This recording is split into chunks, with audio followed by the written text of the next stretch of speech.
was called the god of artillery, an officer in the Tsarist army who became a marshal of the Soviet Union, a man who changed eras twice and proved his loyalty to his homeland twice.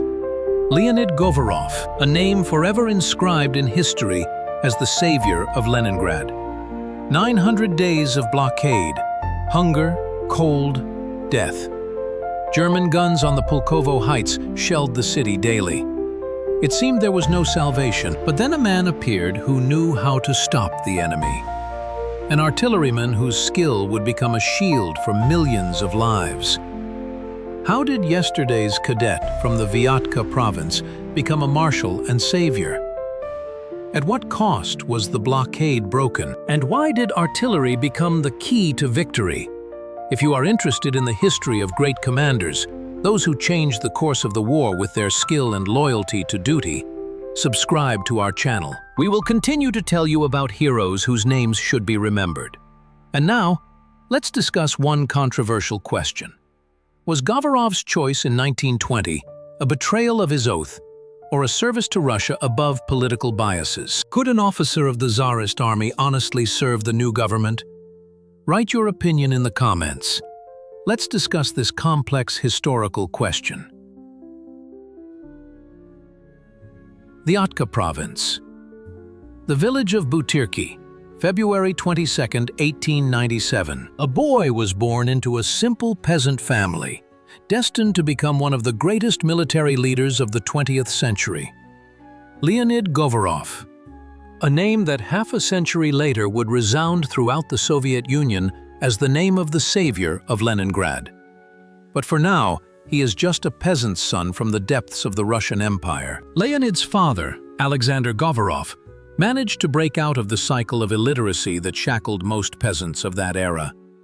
He learned to read and write, and even worked as a clerk at the Vyatka River pier. This thirst for knowledge and education was passed on to his son.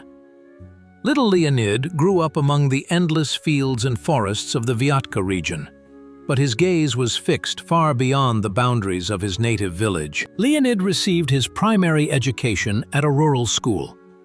It was here that his extraordinary abilities became apparent. Teachers noted the boy's extraordinary determination, his ability to pore over textbooks for hours, and his desire to understand the essence of things rather than simply memorize material. This character trait would remain with him for the rest of his life.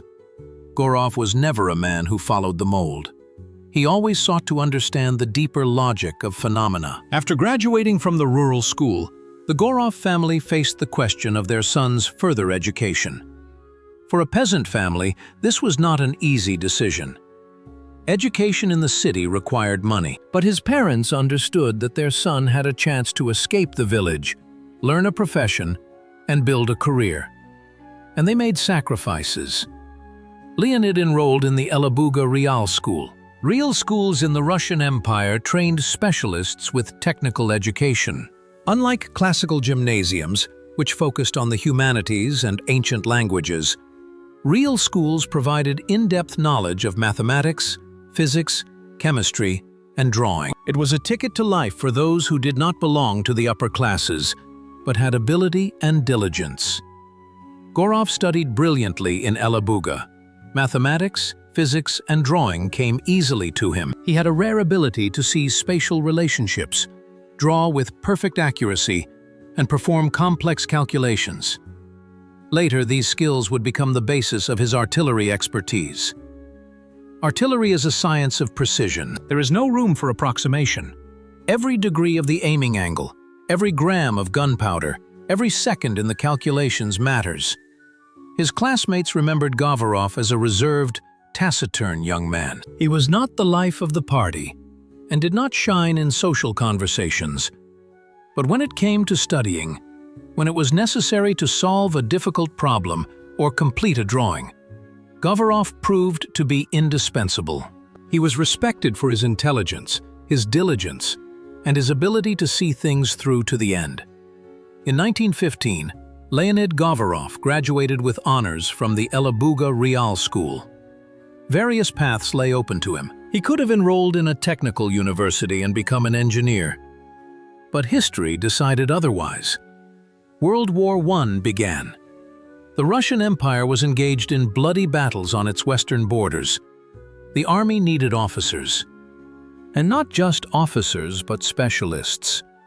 The shortage of artillery officers was particularly acute. Govorov made a decision that determined his entire future. He decided to devote his life to the army. But this was not an impulsive act of youthful romanticism. It was a carefully considered choice. Artillery attracted him as a science, as a field that required precise knowledge, where mathematical calculations were transformed into real power on the battlefield. In 1916, Leonid Govorov was drafted into the army of the Russian Empire. Given his education and abilities, it was decided to send him to study at one of the most prestigious military educational institutions in the country, the Konstantinovsky Artillery School in Petrograd. This educational institution trained the elite of the Russian artillery. Its graduates became officers who were responsible for the firepower of the Russian army. But what awaited the young cadet within the walls of this school? Would yesterday's peasant son from the Vyatka province be able to find his place among the capital's military youth? And how soon would events unfold that would turn his life and the life of the entire country upside down? Konstantinov Artillery School, St. Petersburg, Zabolkansky Prospect, a building steeped in the spirit of Russian military history. Since 1859, artillery officers had been trained here. Cadet Leonid Govorov arrived here at the beginning of 1917. He was 19 years old. A new world opened up before him, a world of military science, military discipline, and the art of artillery. Training at the Konstantinovsky School was intense and demanding. Cadets studied mathematics, analytical geometry, differential and integral calculus, physics, chemistry, and mechanics. These subjects formed the foundation of artillery science. An artilleryman had to be able to calculate the trajectory of a shell, take into account the influence of wind, temperature, and humidity, and determine the exact distance to the target. It was a science of millimeters and seconds, where a mistake meant a miss, and a miss in war meant death. In addition to theoretical disciplines, cadets were constantly engaged in drill training. They practiced marching on foot and on horseback, studied regulations, did gymnastics, rode horses, and fenced. An artillery officer had to be not only a scholar, but also a warrior. He had to be able to command people, lead them into battle, and keep his cool under enemy fire. Every summer, the cadets went to a summer field camp in Krasnoye Selo. This is where they did their practical shooting. Here, theory was put into practice. Here, the cadets felt the recoil of a gun for the first time, heard the roar of a shot, and saw a shell flying toward its target. Here, too, topographical surveys of the area were conducted, and tactical tasks were solved.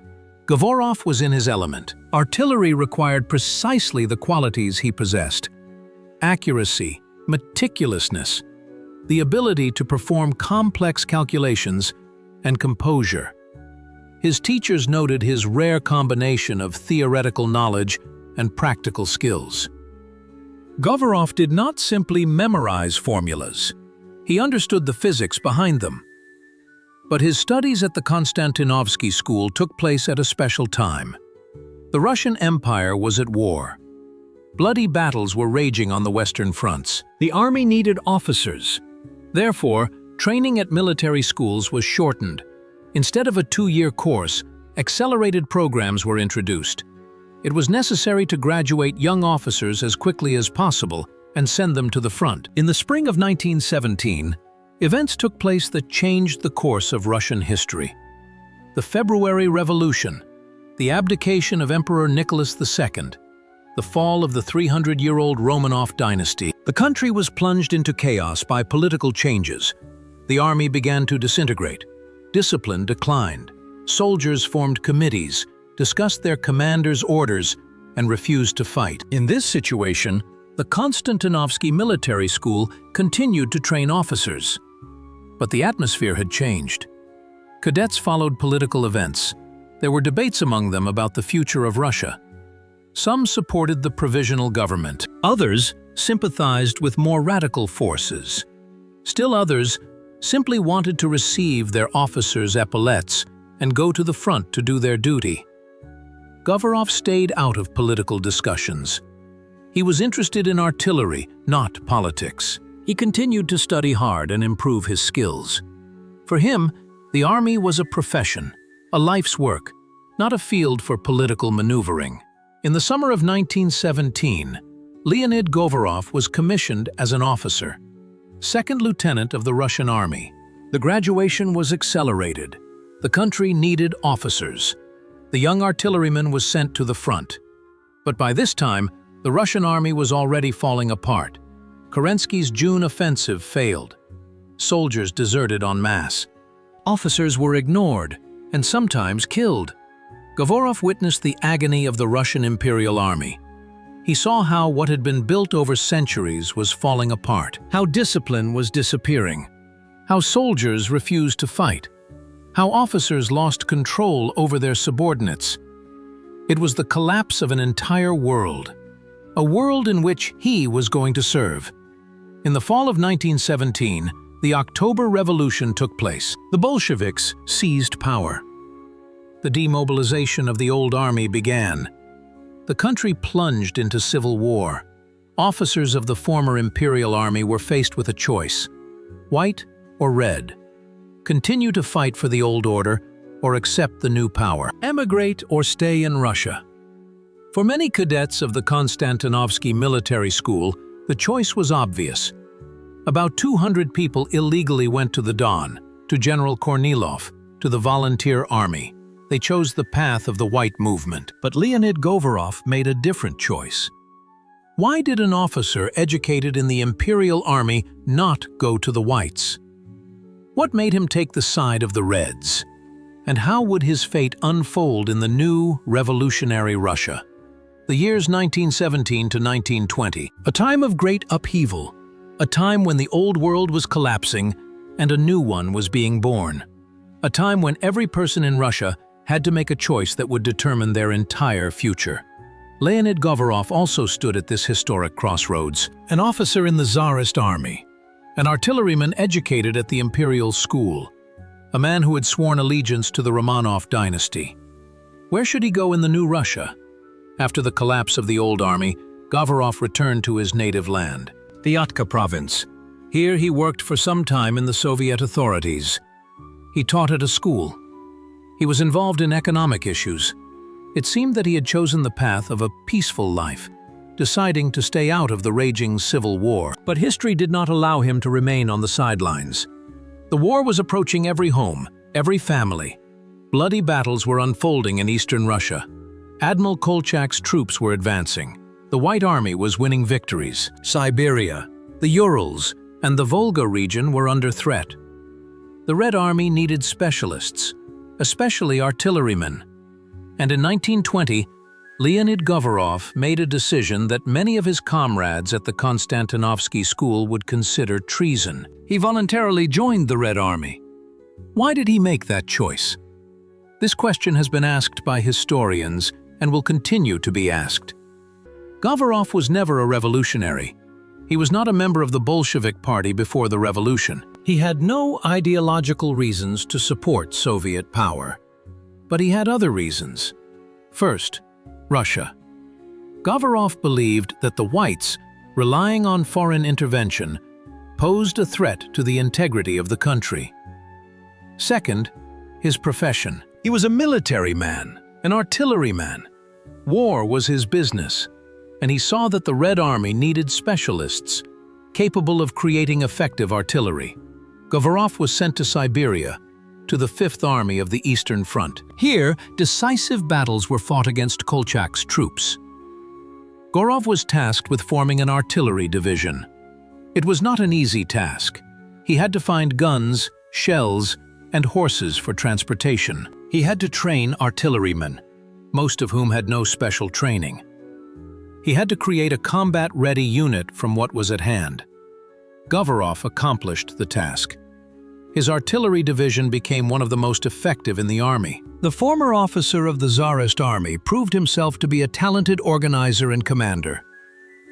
His batteries fired accurately, chose positions competently, and effectively supported the infantry. The Red commanders appreciated Govorov's professionalism.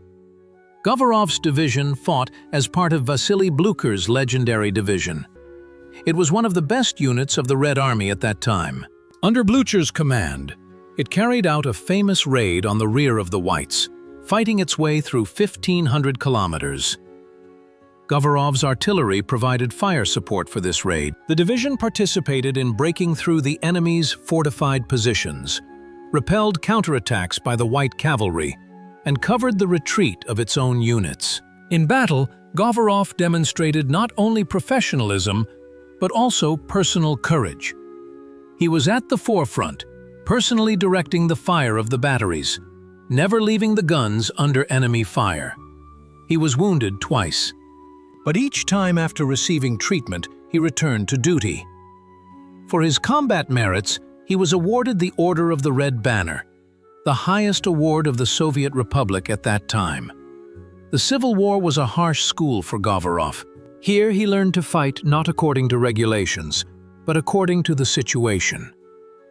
He learned to improvise, find unconventional solutions, and operate in conditions of limited resources. Here he understood that artillery is not just technology and calculations. It is an art. The art of using limited resources with maximum efficiency. But the Civil War was a time of tragic choices.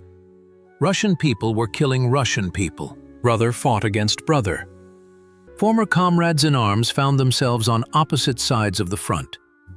Many officers of the Tsarist army who chose the Reds lived with the burden of that choice for the rest of their lives. They were accused of betraying their oath.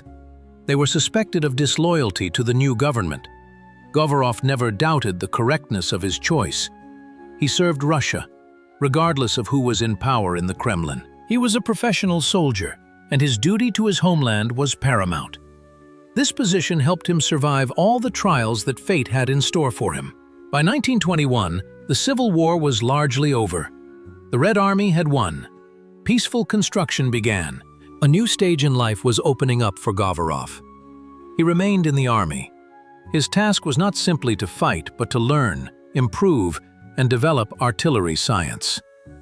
Would a former officer of the Tsarist army be able to make a career in the Red Army? Would his past become an insurmountable obstacle? And what new trials did history have in store for him? The 1920s. Soviet Russia, exhausted by the Civil War, was beginning to recover. The Red Army was transforming from a partisan force into a regular armed force. Professional military personnel were needed. People were needed who were not only capable of fighting, but also of teaching others and developing military science. Leonid Govorov was among those who built the new army. After the end of the Civil War, Govorov continued to serve in the artillery. He was appointed to various command and teaching positions. He commanded artillery units, taught at military educational institutions, and worked on the development of artillery tactics. The Red Army valued his knowledge and experience. The former Tsarist officer proved his loyalty to the new government on the battlefields of the Civil War. In 1924, Govorov was sent to study at the Frunze Military Academy of the Red Army. It was the country's highest military educational institution. Here, top-level commanders, future generals, and marshals were trained. Studying at the academy was a recognition of Govorov's merits and talents. Among the academy's students were many future renowned commanders of the Great Patriotic War. The academy provided a fundamental military education. Here, students studied strategy and tactics, military history, the economics of war, and troop management. Govorov once again proved himself to be a talented student. He not only absorbed the material, but also critically analyzed it. He was particularly interested in the use of artillery in modern warfare. After graduating from the academy in 1928, Govorov's career took off. He was appointed to increasingly responsible positions.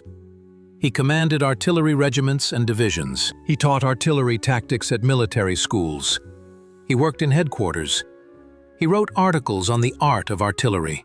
Govorov became one of the leading artillery theorists in the Red Army. He studied the experience of World War I and analyzed trends in the development of artillery weapons in other countries. He was particularly interested in the massive use of artillery and the creation of artillery groups to break through the enemy's fortified defenses.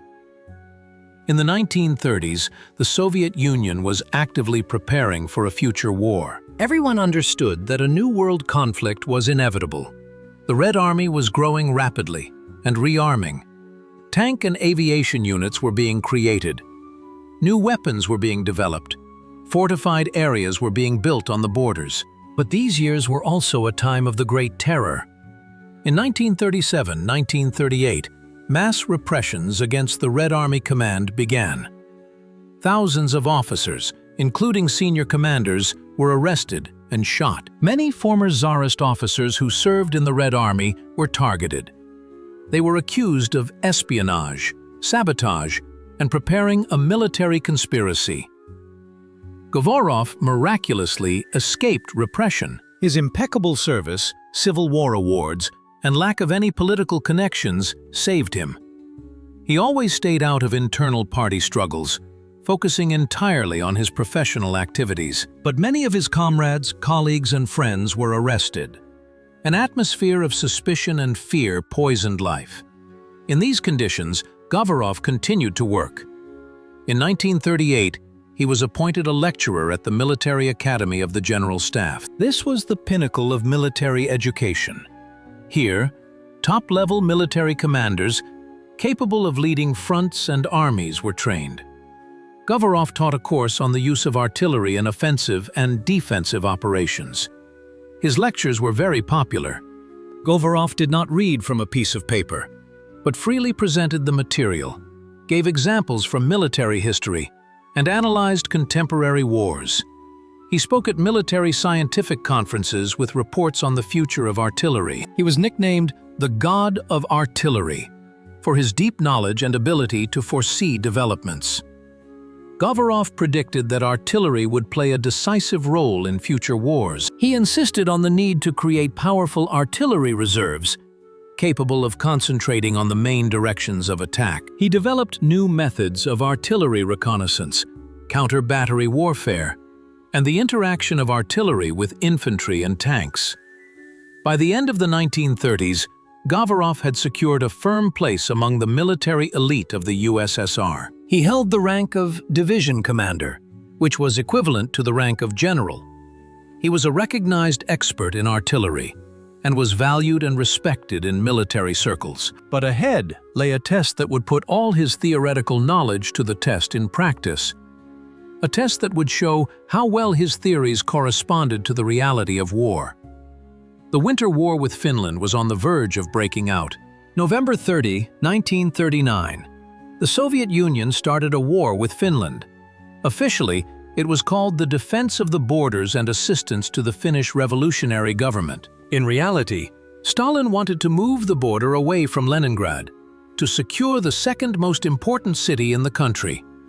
The Finns refused to make territorial concessions. A war began, which in the USSR was called a liberation campaign, and in the world, the Soviet-Finnish War, or the Winter War.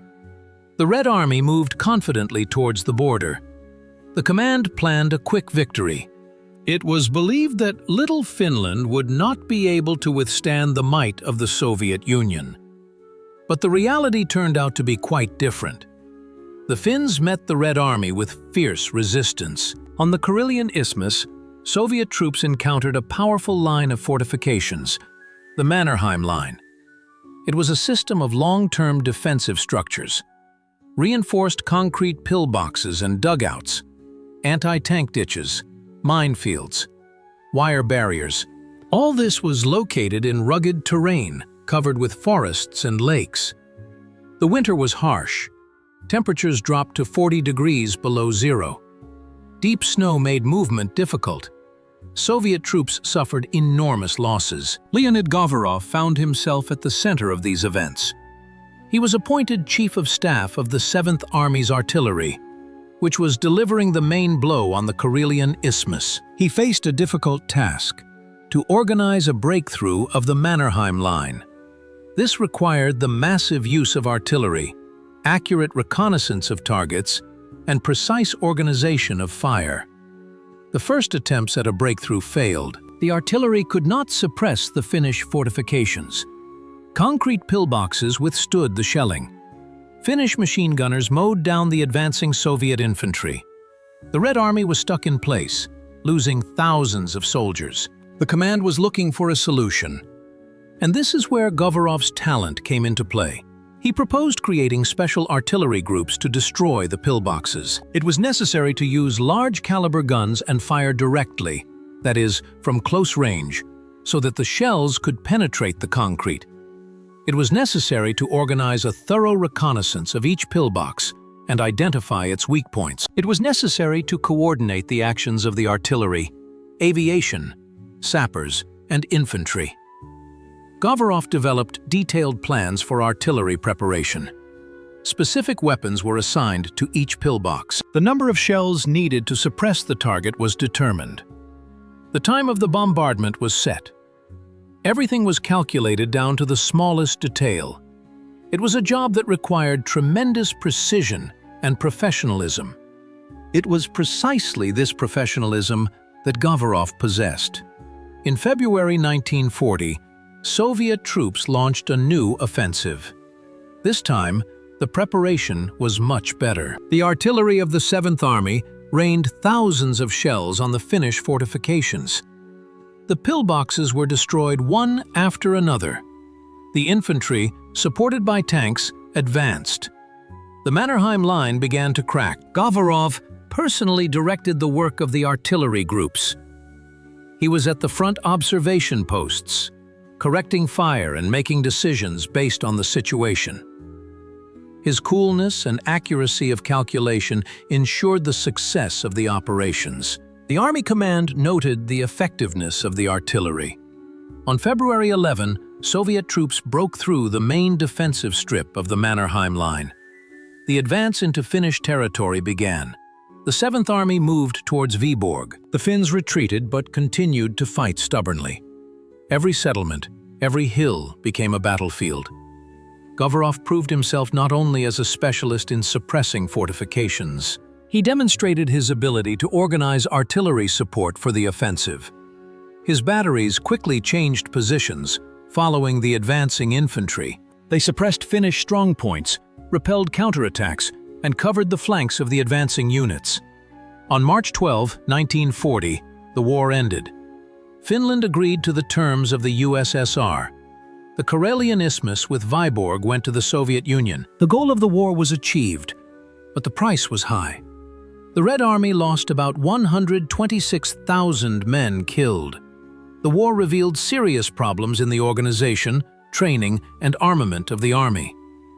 For Govorov, the Winter War was a crucial experience. He gained practical experience in organizing a breakthrough of powerful fortified defenses. He studied the system of long-term defensive structures and understood how to overcome them. He worked out the interaction of various types of troops during the assault on fortifications. All of this would be very useful to him in the future. For his successful actions in the Winter War, Govorov was awarded the Order of the Red Star and promoted to division commander ahead of schedule. His authority as an artilleryman grew even more. Soon he was appointed Deputy Inspector General of the Main Artillery Directorate of the Red Army, and in May 1941, he became head of the Dzerzhinsky Artillery Academy of the Red Army. It was one of the most prestigious positions in the artillery. But Govorov would not remain in this post for long.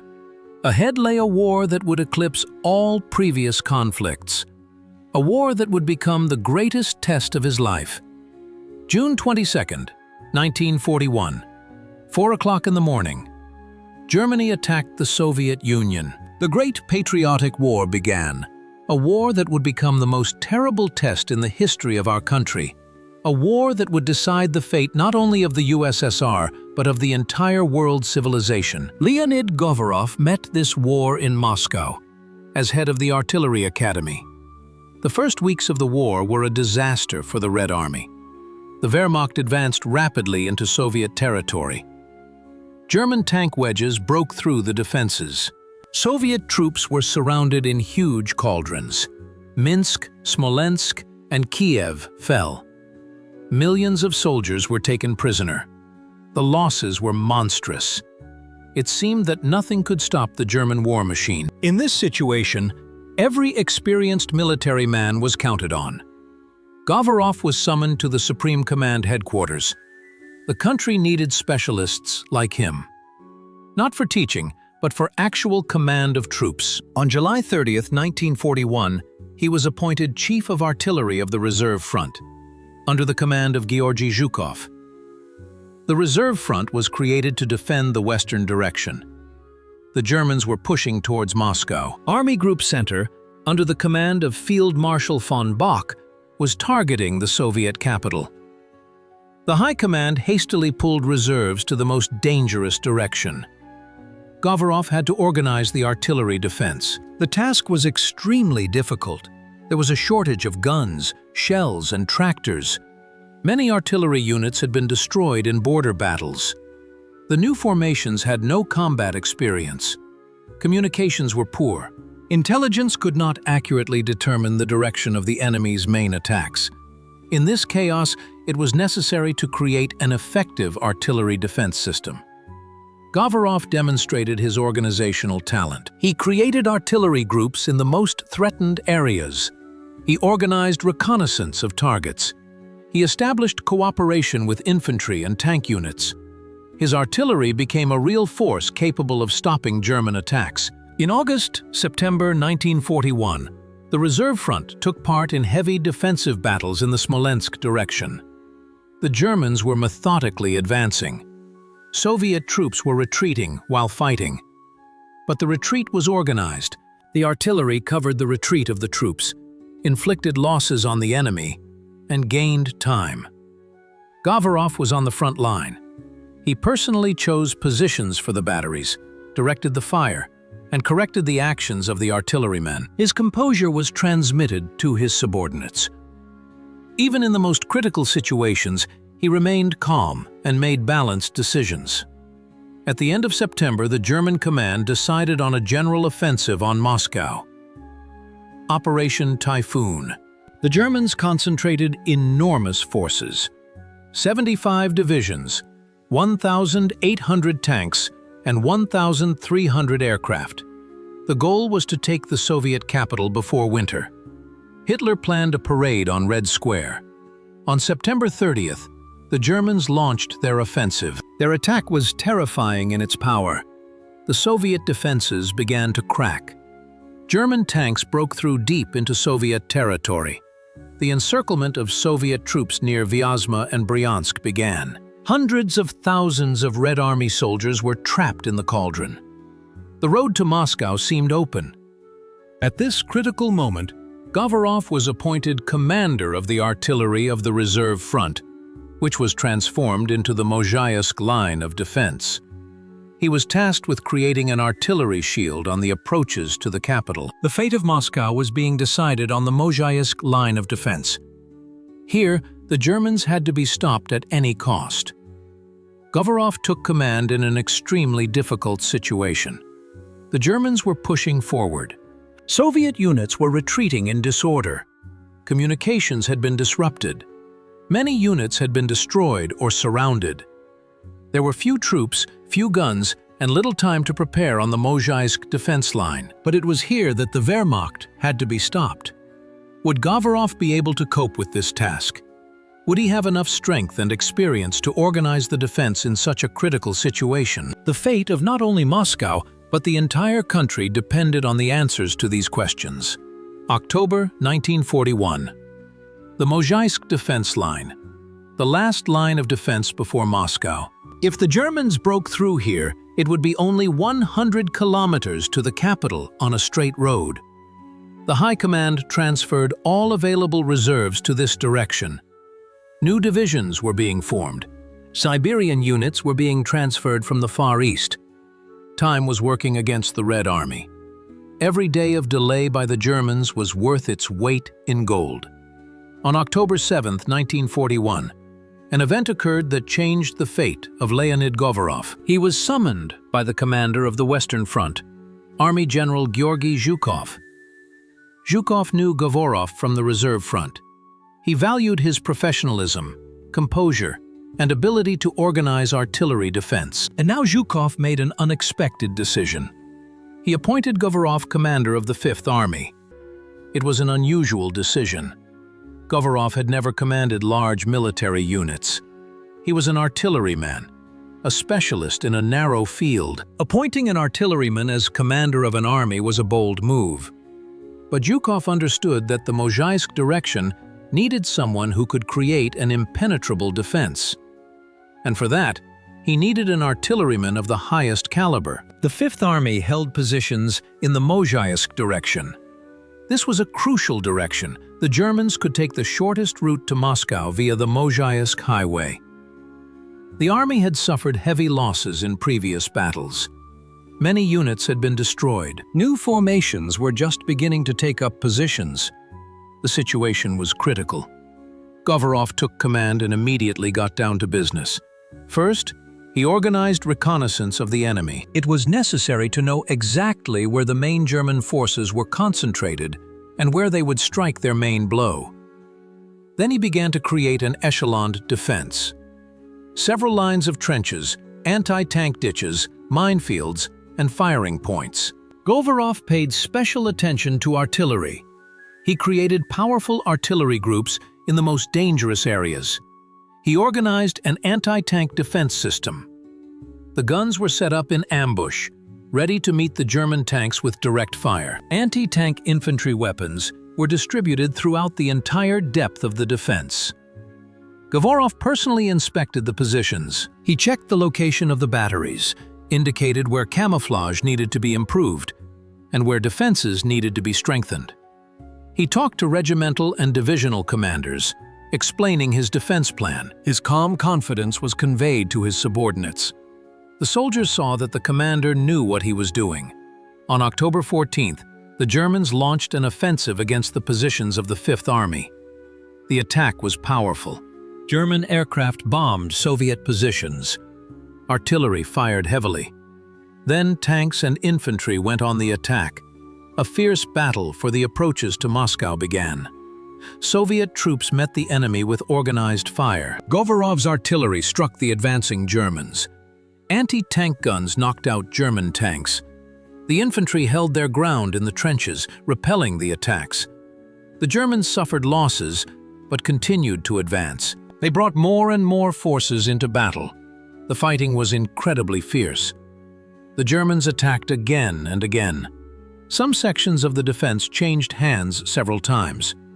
Govorov was at the command post, from where he directed the battle. He was in constant contact with his subordinates, coordinating the actions of the troops and directing reserves to threatened areas. The artillery worked with maximum efficiency. Govorov used all his knowledge and experience. He organized a system of mobile batteries that changed positions after several shots, preventing the Germans from detecting them. He created fire pockets into which German tanks were lured and shot at point-blank range. He established a clear system for infantry commanders to call in fire. The Germans advanced, but slowly, losing equipment and men. Every kilometer cost them dearly. The blitzkrieg faltered. Instead of a rapid breakthrough, a protracted, bloody battle began. Hitler's plan to take Moscow on the march collapsed on the Mozhaisk defense line. By the end of October, the German offensive on the Fifth Army's sector had stalled. They were unable to break through the defenses. The Mozhaisk direction held. Govorov proved that he was capable of commanding not only the artillery, but also the army. Zhukov had not been mistaken in his choice, but even more difficult trials lay ahead. The Germans were preparing a new general offensive on Moscow, and the Fifth Army was once again to bear the brunt of the attack. Would they have enough strength to withstand the new onslaught? Would the Germans break through this time? November 1941. The Battle of Moscow entered its decisive phase. The Germans, who had been stopped in October, were preparing their final decisive offensive. Hitler demanded that the Soviet capital be taken before the onset of winter. Army Group Center was receiving reinforcements. Tank divisions were regrouping for a new strike. There was tension in the air before the storm. The Fifth Army, commanded by Govorov, was holding the defense west of Moscow. Its positions were covered by the Mozhaysk and Minsk highways, the shortest routes to the capital.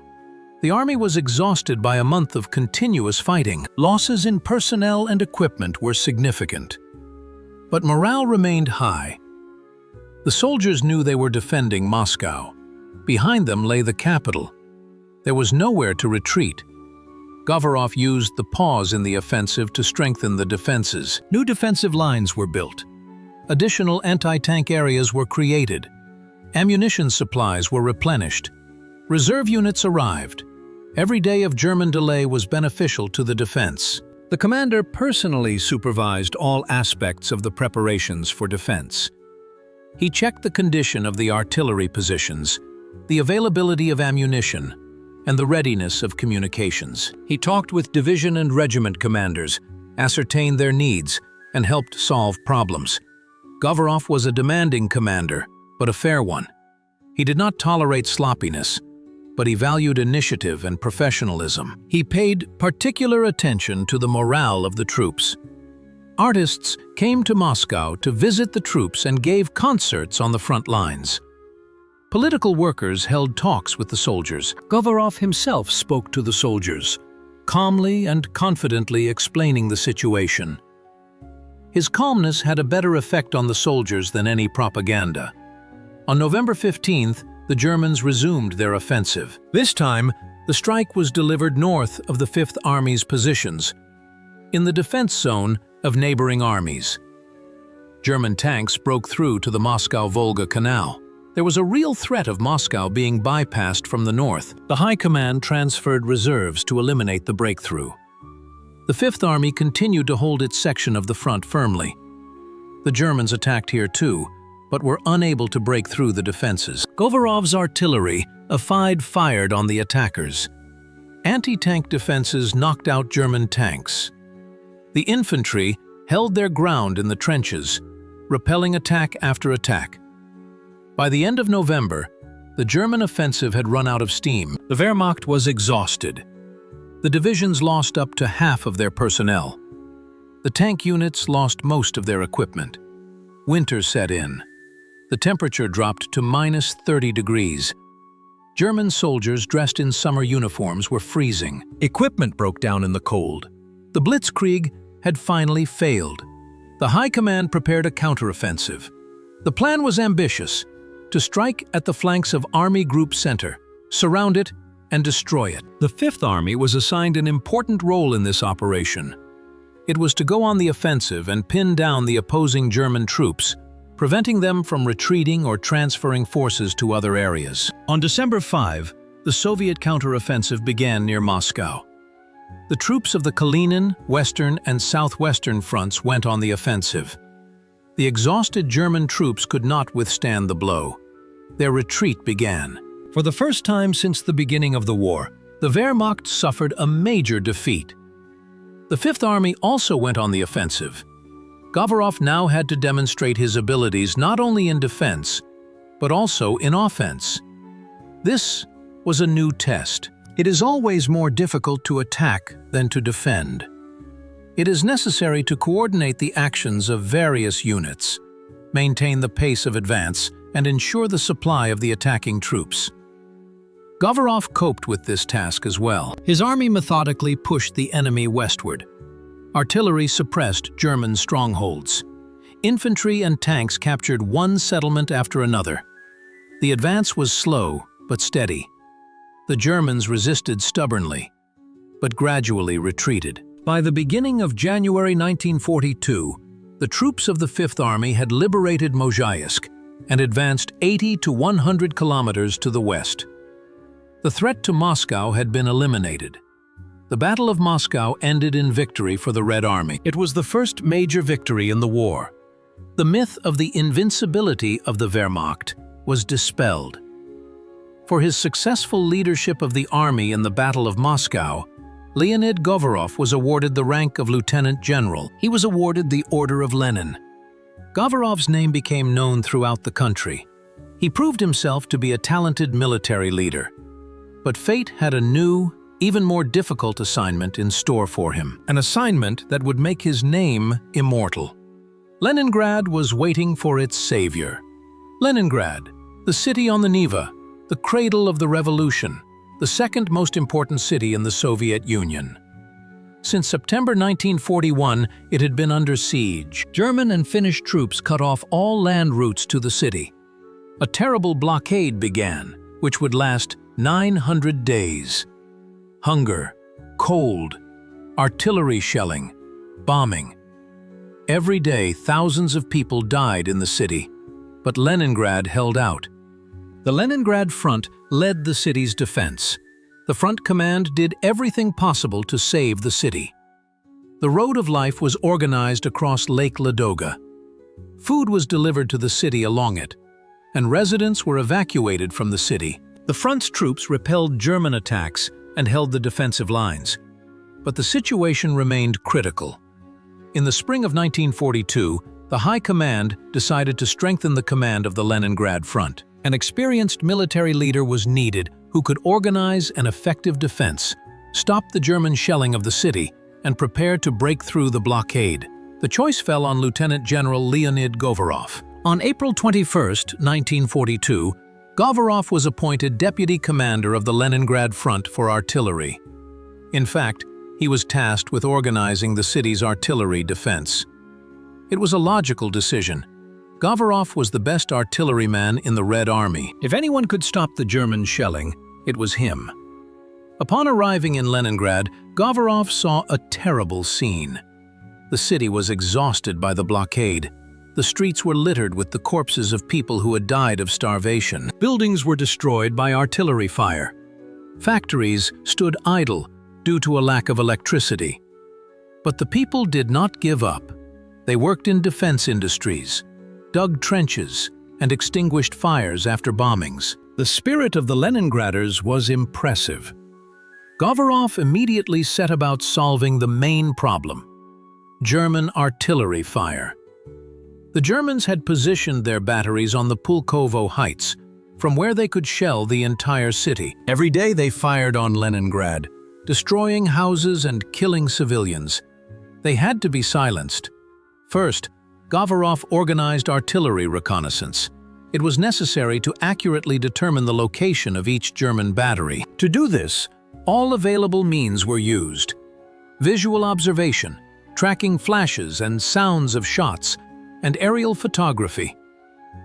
Gradually, a map of German artillery positions was compiled. Then, Govorov created a counter-battery system. For each German battery, Soviet batteries were assigned to suppress it. Fire plans were developed. Ammunition was stockpiled. Everything was prepared carefully, with Govorov's usual precision. When the preparations were complete, the Soviet artillery began systematically suppressing the German batteries. As soon as a German battery opened fire on the city, it was hit by a barrage of Soviet shells. The losses of the German artillerymen grew. Their batteries were forced to change positions, camouflage themselves, and limit their fire. The shelling of Leningrad became less frequent.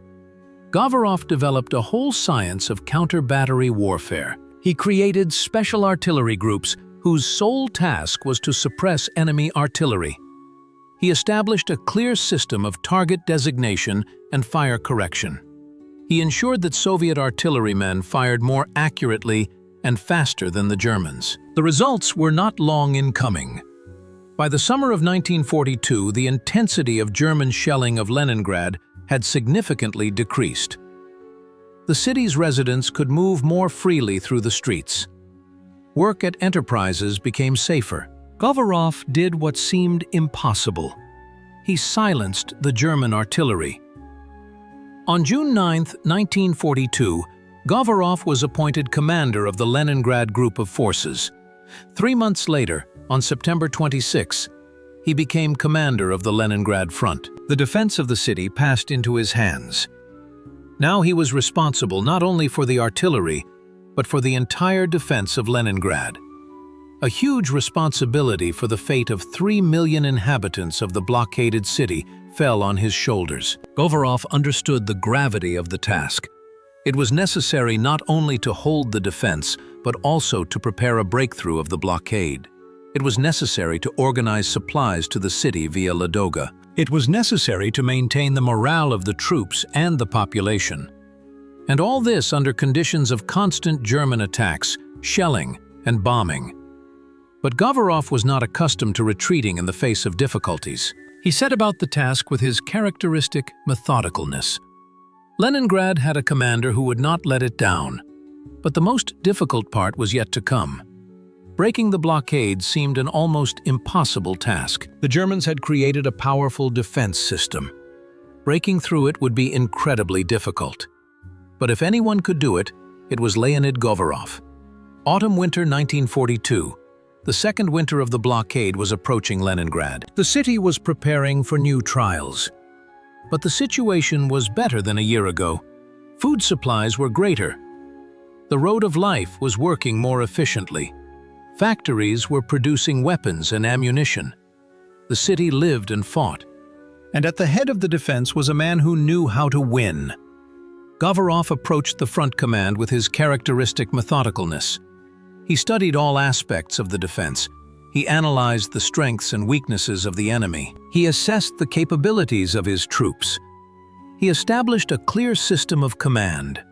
Under his leadership, the defense of Leningrad became a well-oiled machine. He continued to pay special attention to artillery. Counter-battery warfare became a true art. Soviet artillerymen hunted German batteries with precision. Entire albums were created with photographs of German positions, diagrams of their locations, and data on the calibers of their guns. Every German battery was registered, and a plan was developed to suppress each one. Govorov introduced a system of artillery duels. If a German battery opened fire on the city, Soviet artillery immediately responded. Moreover, it did not respond indiscriminately, but aimed at a specific detected battery. The results were impressive. German artillerymen suffered heavy losses. Their command forbade them to fire on Leningrad without special necessity, but suppressing German artillery was only part of the task. The main goal remained breaking through the blockade. The High Command demanded that Leningrad be unblocked. The troops of the Leningrad and Volkhov fronts repeatedly tried to break through to each other. But all attempts ended in failure. The Germans created a powerful defense on a narrow section between Lake Ladoga and the village of Muga. This corridor, only 15 to 20 kilometers wide, became an insurmountable obstacle. Govorov carefully prepared for a new attempt to break through.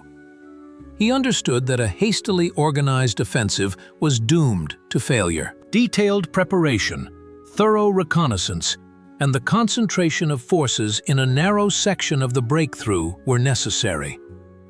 It was necessary to create such superiority over the enemy that success would be inevitable. The entire end of 1942 was spent preparing for the operation to break through the blockade. Troops were amassed. Supplies of ammunition and material resources were stockpiled. German positions were reconnoitered. Soldiers and commanders studied models of the terrain, practicing their coordination. The preparations were carried out in secret, so as not to reveal the plan of the operation to the Germans. Govorov personally supervised the planning of the operation. He studied every detail. He determined the breakthrough area. He distributed forces and resources. He planned the artillery preparation. He organized coordination with the Volkhov front. Nothing escaped his attention. Artillery was to play a decisive role. Govorov concentrated a huge number of guns on a breakthrough section only a few kilometers wide. The artillery density was up to 200 guns per kilometer of the front. It was an unprecedented concentration of firepower. The German defenses were to be literally plowed under by shells. Govorov developed a detailed plan for artillery preparation. Specific guns were assigned to each target. The consumption of shells was determined. The time of the bombardment was set. Everything was calculated with mathematical precision. It was artillery science in action. In addition to artillery, great attention was paid to aviation. The Air Force was to support the offensive. Attack aircraft were to attack German positions. Bombers were to suppress German reserves. Fighters were to gain air superiority. The plan was to use aviation on a massive scale. By the beginning of January 1943, everything was ready. The troops took up their starting positions. Ammunition was delivered. Artillery was in position. The commanders knew their tasks. Govorov was confident that this time the blockade would be broken. The preparations had been too thorough. The superiority over the enemy in the breakthrough area was too great. But war is full of surprises, and the Germans were not going to give up their positions just like that. On January 12, 1943, Operation Iskra was to begin, the breakthrough of the blockade of Leningrad. It was one of the most important operations of the war. The fate of 3 million Leningraders depended on its outcome, and the responsibility for its success rested on the shoulders of the commander of the Leningrad front, Colonel General Leonid Govorov. Would he be able to accomplish this task? Would the Leningrad front break through to the troops of the Volkhov front? Or would the blockade continue? January 12, 1943, 9:30 in the morning. The roar of thousands of guns rolled across the snow-covered fields between Lake Ladoga and the village of Maga. Operation Iskra had begun. The artillery preparation lasted 2 hours and 20 minutes. It was a symphony of destruction. German trenches, dugouts, and pillboxes disappeared under a barrage of shells. The earth shook. Trees were reduced to splinters. All living creatures hid in shelters. Govorov watched the artillery preparation from the command post. He saw how the machine he had created worked. The batteries fired on schedule. The shells hit their targets with precision. The Air Force struck the German reserves. Everything was going according to plan. At 11:50 a.m., the artillery shifted its fire deeper into the enemy's defenses. The infantry and tanks went on the attack. The Germans met the attackers with fierce fire. Not all of their firing points had been suppressed. Machine guns fired from the surviving pillboxes. German artillery returned fire. Fierce fighting ensued. Soviet troops gnawed away at the German defenses meter by meter. The losses were heavy, but the advance continued. Simultaneously with the Leningrad front, the Volkhov front, under the command of General Meretskov, was also advancing.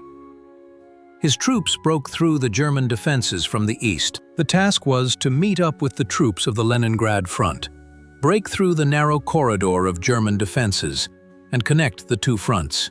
The first day of the offensive brought limited success. The troops of the Leningrad front advanced 2 to 3 kilometers. The Volkhov front also broke through the first line of defense. But there were still about 10 kilometers left before the troops could meet. The Germans resisted fiercely. They understood that if the blockade was broken, their entire year-and-a-half siege of Leningrad would be in vain. Govorov led the battle relentlessly. He corrected the actions of the artillery. He directed reserves to areas of success. He maintained contact with the commander of the Volkhov front.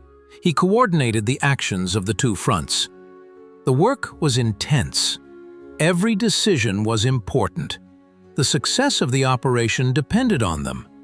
The second day of the offensive, the fighting intensified. Soviet troops advanced slowly but steadily. The Germans clung to every line. They threw their reserves into battle. The air forces of both sides fought fierce air battles. The ground shook from the explosions of shells and bombs. The winter day was filled with the roar of battle. The artillery worked non-stop. Govorov organized a system of constant artillery support for the advancing troops. The batteries followed the infantry, quickly taking up new positions. German strongholds were suppressed. Counterattacks were repelled. The way was paved for the infantry and tanks. By the evening January 13, the troops of the two fronts were 5 to 6 kilometers apart.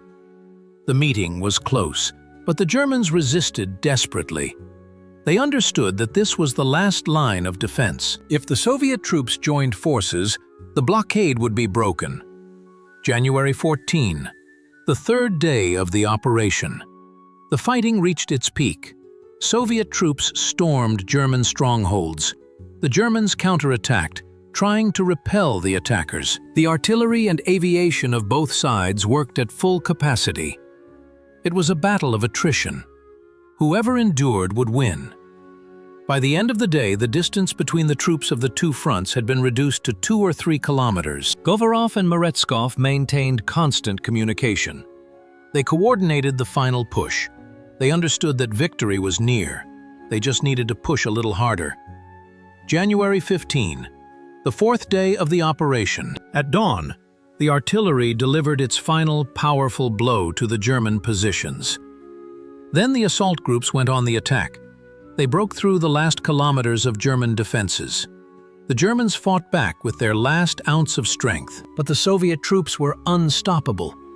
On January 18, 1943, in the area of workers' settlements number 5 and number 1, the troops of the Leningrad and Volkhov fronts met. The blockade of Leningrad was broken. A corridor 8 to 11 kilometers wide was formed. The German ring was broken.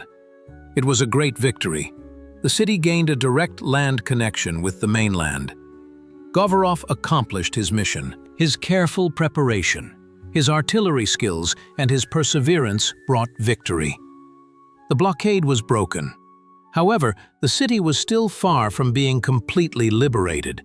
The Germans continued to defend their positions around Leningrad. They shelled the city. They kept it under partial blockade. But the main thing had been done. The connection with the mainland had been restored. Now it was time to completely liberate the city. And once again, this task fell on the shoulders of Leonid Govorov. The breaking of the blockade was the greatest event in the life of Leningrad. Trains began to move along the narrow corridor. Echelons with food, ammunition, and fuel went to the city. The sick, wounded, and children were evacuated from the city. Life became easier, but the enemy still stood at the city gates. German artillery shelled the corridor. Leningrad was not completely liberated, and this gave no peace to either the city's residents or its defenders. Govorov understood that breaking the blockade was only the first step. The Germans had to be completely driven back from Leningrad. The suburbs had to be liberated. The threat to the city had to be eliminated, but this required a major offensive operation. This meant that careful preparation was needed once again. Throughout 1943, the Leningrad front prepared for a decisive offensive. Local operations were carried out to improve the positions of the troops. Forces and resources were accumulated. The German defenses were studied. The troops were trained. Govorov demanded maximum thoroughness in preparation from his subordinates. He remembered the lessons of Operation Iskra. Only detailed preparation guarantees success. The Germans were not sitting idly by either. They were strengthening their defenses around Leningrad. They built new pillboxes and dugouts. They mined the approaches. They created a deeply echeloned defense. They hoped to hold their positions and continue the blockade of Leningrad. Hitler attached great importance to Leningrad. He wanted to wipe the city off the face of the earth. By the end of 1943, the situation on all fronts had changed in favor of the USSR. The Red Army was advancing inexorably westward. A significant part of the occupied territory had been liberated. The Wehrmacht suffered defeat after defeat. The time had come to liberate Leningrad. The High Command developed a plan for the Leningrad-Novgorod offensive. Troops from 3 fronts, Leningrad, Volkhov, and the Second Baltic, were to launch coordinated strikes against the German Army Group North. The goal was to push the enemy away from Leningrad, liberate the Leningrad region, and reach the borders of the Baltic states. Govorov was assigned a key role. His Leningrad front was to deliver the main blow from the Oranienbaum bridgehead and from Pulkovo in the direction of Rapsha. The German group in the Peterhof area was to be surrounded and destroyed. This would allow the Germans to be pushed back from the city and the southern suburbs to be liberated. Preparations were carried out with the utmost secrecy. The Germans were not to learn of the impending offensive.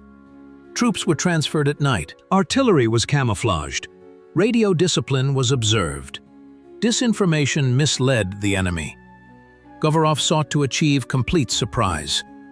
2 armies with artillery and tanks were secretly transferred to the Oranienbaum bridgehead. It was an extremely difficult operation. The crossing was carried out at night across the Gulf of Finland on ice. The Germans did not notice anything. By the start of the offensive, a powerful strike force was concentrated on the small bridgehead. Govorov paid special attention to artillery. A huge density of guns was created in the directions of the main strikes. Detailed plans for artillery preparation were developed. Every German firing point had to be suppressed. Nothing should have prevented the infantry offensive. On January 14, 1944, Operation January Thunder began. The artillery of the Leningrad front rained thousands of tons of shells on German positions. Then troops from the Oranienbaum bridgehead went on the offensive. On January 15th, a group from Pulkovo struck. The Germans were caught off guard. Soviet troops broke through the German defenses. Tanks and infantry advanced. The Germans retreated, unable to withstand the onslaught. Already in the first days of the offensive, it became clear that the operation was successful. Govorov had calculated the strike precisely. The German defenses were collapsing. On January 19th, 2 strike groups joined forces in the Rapsha area. The German group in the Peterhof area was surrounded and partially destroyed. The remnants broke out of the encirclement, losing all their heavy equipment. The road to Leningrad was open. On January 20, Soviet troops liberated Krasnoye Selo and Rapsha. On January 24, Pushkin was liberated. On January 26, Gatchina was liberated.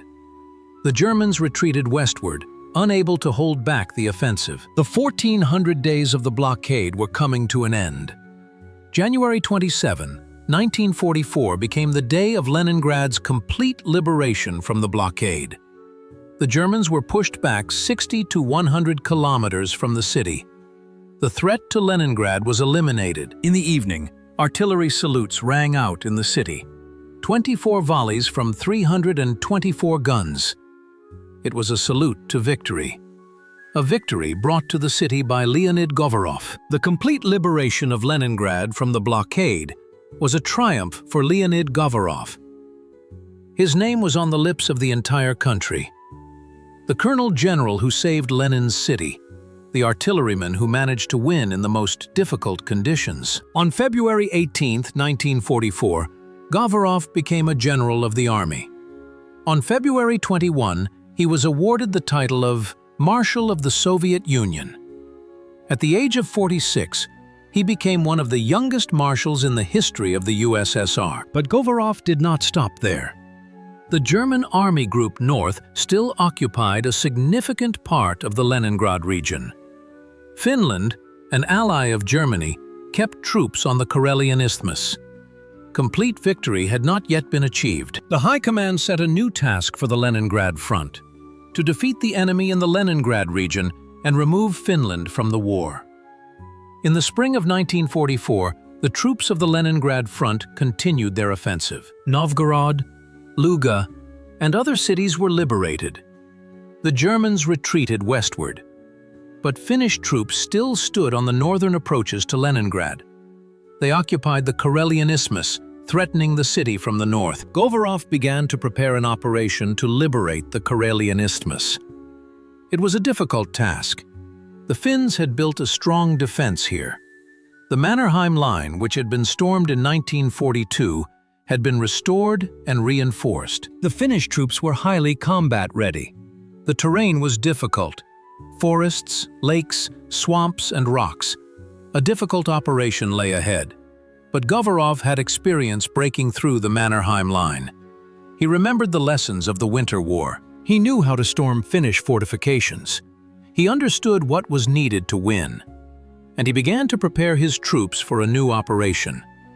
He prepared as thoroughly as he could. Artillery was to be the main striking force. Govorov gathered a huge number of guns on the Karelian Isthmus. These included heavy artillery of great power, guns with calibers of 203 millimeters, 280 millimeters, and 305 millimeters. These giants could destroy any fortifications. Their shells could penetrate concrete several meters thick. In addition to artillery, aviation was to play a major role. The 13th Air Army of the Leningrad front had about 1,000 aircraft. Attack aircraft, bombers, and fighters were all to support the offensive. Massive airstrikes on Finnish fortifications were planned. The offensive was scheduled for June 10, 1944. The Vyborg-Petrozavodsk operation began. At dawn on June 10, the artillery opened fire. The artillery preparation lasted 2.5 hours. The Finnish fortifications were systematically destroyed. Then the Air Force joined in. Wave after wave of bombers and attack aircraft attacked enemy positions. After the artillery and airstrikes, the infantry and tanks went on the offensive. The Finns met the attackers with fierce fire, but their defenses had been severely weakened by the artillery. The pillboxes were destroyed. The trenches were filled in. Communications were disrupted. Soviet troops broke through the defenses. Govorov led the operation with his characteristic coolness. He directed efforts to areas of success. He brought tank units into the breach. He supported the offensive with artillery and aviation. The Finnish defense was crumbling. The Mannerheim Line was breached again. This time it was faster and with fewer losses than in the Winter War. On June 20, Soviet troops stormed Vyborg. The largest city on the Karelian Isthmus was liberated. The Finnish army retreated north. Its losses were enormous. Morale was falling. The Finnish government understood that the war was lost. A way out of the conflict had to be found. The offensive continued. Soviet troops liberated city after city. On June 28, Petrozavodsk was taken. On August 1, Soviet troops reached the pre-war border with Finland. The Finnish army was defeated. The country was facing disaster. On September 19, 1944, Finland signed an armistice with the USSR. It withdrew from the war. It broke its alliance with Germany. It agreed to territorial concessions. One of the goals of the war had been achieved. The northern flank of the Soviet-German front was secured. Leningrad was no longer threatened from the north. For the successful conduct of the Vyborg-Petrozavodsk operation, Govorov was awarded the Order of Suvorov, First Class. The Leningrad front was given the honorary name Karelian. Govorov proved himself to be a commander of the highest order. He knew how to defend, but also how to attack. He knew how to break through the strongest fortifications. He knew how to crush a powerful enemy. In the summer and fall of 1944, the front's troops continued their combat operations in the Baltic states. They liberated Estonia. Govorov led the operations to defeat the German troops in the Baltic states. These were difficult operations. The Germans put up stubborn resistance, but the Red Army methodically carried out its task. On September 22, Soviet troops liberated Tallinn. On September 24, German troops were expelled from Estonian territory. The Baltic states were liberated. The German Army Group North was pushed back to the sea. Its remnants were blocked in Courland. Now it was the Germans who were under blockade. In 2.5 years of commanding the Leningrad front, Govorov went from being the organizer of the defense of the blockaded city to the commander who liberated a huge territory. He saved Leningrad. He broke through the blockade. He completely liberated the city. He brought Finland out of the war. He liberated the Baltic states. His contribution to the victory was enormous, but the war was still going on. The enemy was still fighting, and there were still several months of hard fighting left before complete victory. May 8, 1945. Victory Day. Germany surrendered. The Great Patriotic War was over. 4 years of bloody struggle ended in complete victory for the Soviet Union. The price of this victory was enormous. Millions of people died. Cities were destroyed. Villages were burned to the ground. But the enemy was defeated. Fascism was destroyed. The world was saved. Leonid Govorov celebrated Victory Day in Leningrad. The city he had saved was jubilant. The streets were filled with crowds of celebrating people. Strangers hugged each other and cried with joy. The war was over. The blockade was a thing of the past. A peaceful life lay ahead. The people of Leningrad remembered that they owed much of this victory to Marshal Govorov. During the war years, Govorov became one of the most celebrated Soviet military leaders. His name was on a par with those of Zhukov, Rokossovsky, Konev, and Malinovsky. He rose from Chief of Artillery to Marshal of the Soviet Union. He commanded an army and a front. He participated in the most important operations of the war. He saved Leningrad. He brought Finland out of the war. He liberated the Baltic states. For his military achievements, Govorov was awarded numerous orders and medals.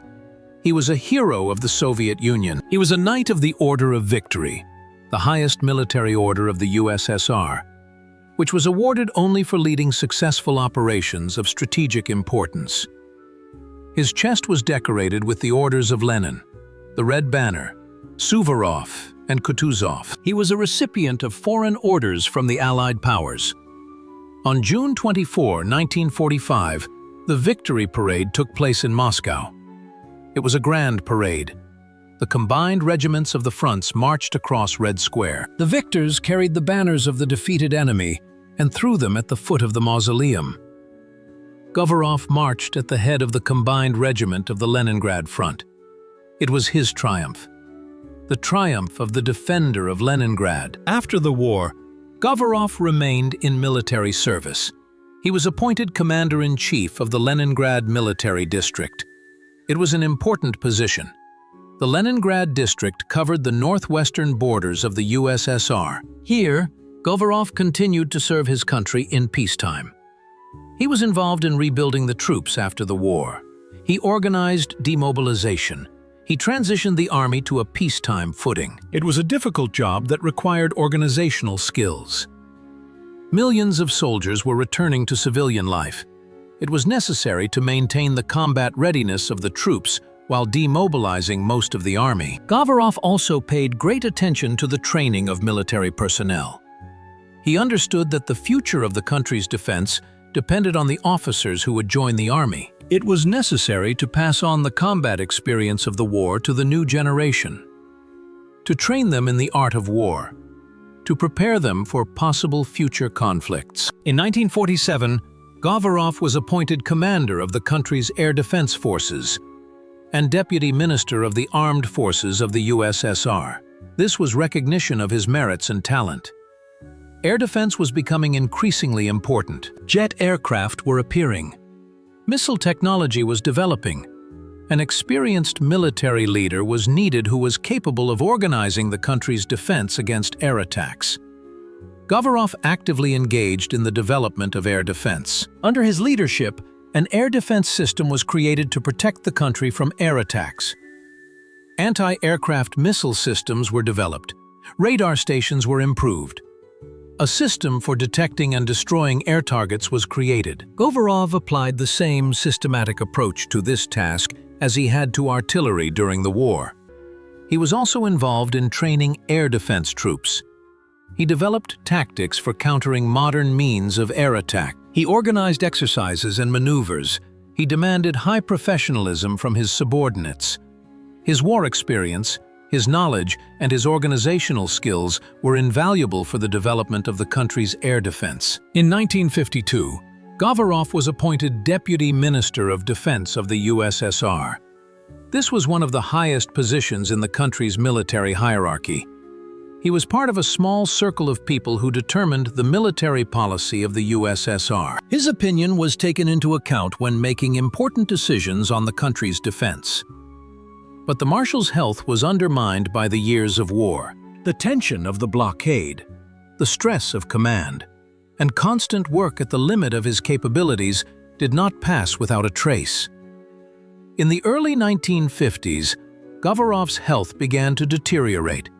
He suffered from heart disease. Doctors insisted that he rest, but Govorov continued to work. Serving his country was his reason for living.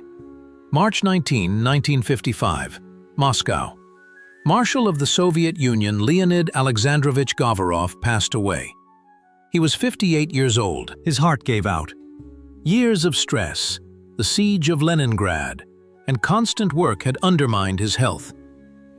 One of the greatest commanders of the Great Patriotic War had passed away. Govorov's death was a huge loss for the country. He was not just a military leader. He was a symbol of fortitude, professionalism, and loyalty to duty. He was the man who saved Leningrad. He was a marshal whose name is forever inscribed in the history of the Great Patriotic War. The whole country mourned his passing, but especially Leningrad, the city he saved. The marshal's funeral was a state funeral.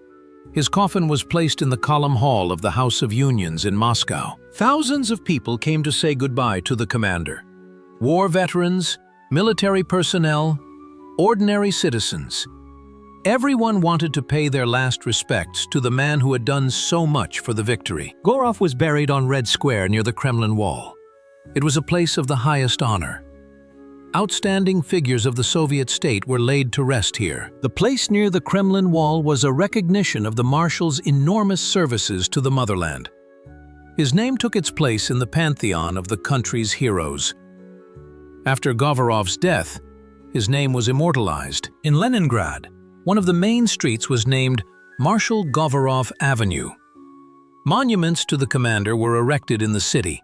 Schools, factories, and ships bore his name. The people of Leningrad remembered their savior. Books were written about Govorov. Military historians studied his operations. His counter-battery tactics became a classic of military art. His methods of breaking through fortified defenses were studied in military academies. His experience in commanding the front was analyzed by future commanders. Govorov left behind a rich legacy, not only military, but also human. He set an example of loyalty to duty, professionalism, and composure in the most difficult situations. He proved that knowledge and experience prevail even in the most hopeless circumstances. That methodicalness and thorough preparation are more important than spontaneous heroism. His path was unusual. An officer in the Tsarist army, he became a marshal of the Soviet Union. He lived through two revolutions: the Civil War, the repressions of the 1930s, and the Great Patriotic War.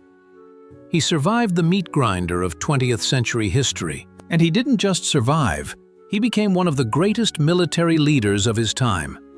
Govorov was never a politician. He was a military professional. He was interested in artillery, tactics, and strategy, not ideology. He served Russia, regardless of who was in power in the Kremlin.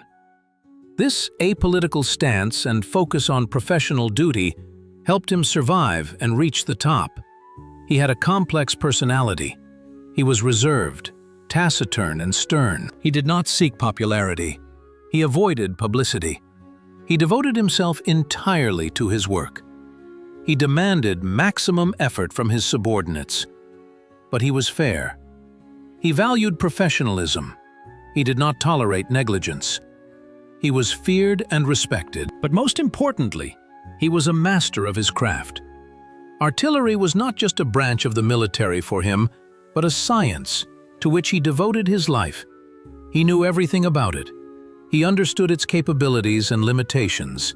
He knew how to use artillery with maximum effectiveness. He was called the god of artillery, and that was no exaggeration.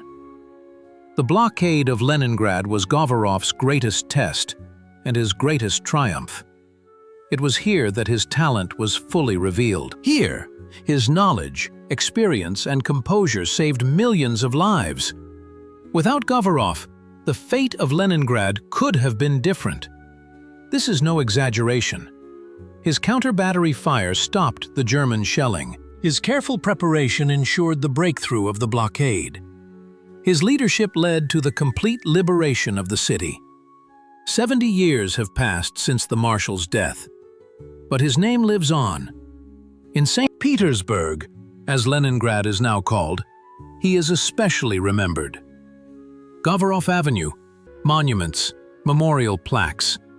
Veterans tell young people about the Marshal who saved the city. Historians study his operations. Military personnel learn from his experience. Leonid Alexandrovich Govorov went down in history as one of the greatest commanders of the Great Patriotic War, as the savior of Leningrad, as a master of artillery, as an example of professionalism, loyalty to duty, and service to the motherland. His life is a lesson for future generations, a lesson that knowledge, experience, and loyalty to duty always prevail. That professionalism is more important than politics. That one person can change the course of history if he is a master of his craft. This is how Marshal Leonid Govorov, the defender of Leningrad, remains in the memory of the people.